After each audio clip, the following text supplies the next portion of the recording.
Here we're asked to graph this cube root function, and to do so, I'm going to make us a little xy table here, and I'm going to plug in x values that make us get these nice, beautiful cube roots like the cube root of -1, the cube root of 0, and the cube root of 1, because these are all really simple cube roots to deal with, so it makes our math really easy. So first x value I'm going to choose here is I'm going to choose +4, because I know that's going to give me the cube root of 0 here.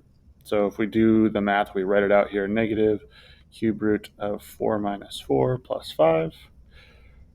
That's equal to -0, which is just 0 plus 5, which is 5.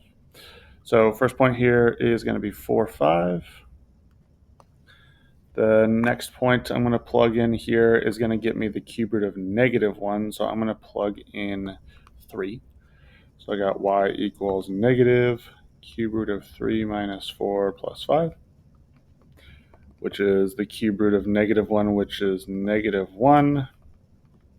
A negative 1 is just 1, which gives me 6.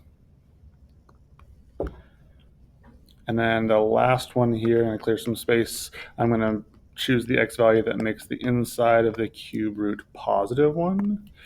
This one right here. And so that will give me, I want x to be 5, y equals negative cube root of 5 minus 4 plus 5, y equals negative, and that's just 1.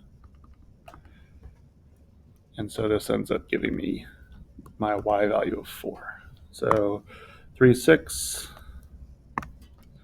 5, 4. And just a reminder that if you're not sure what the general shape should look like, you can plug in more points.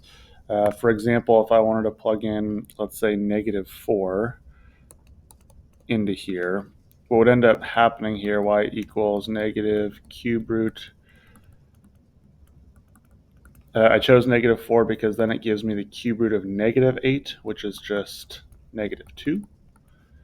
And that gives me 7 for my y value. So I have another point here at -4, 7, and that shows me like, hey, that this shape here should be kind of like a backwards S shape.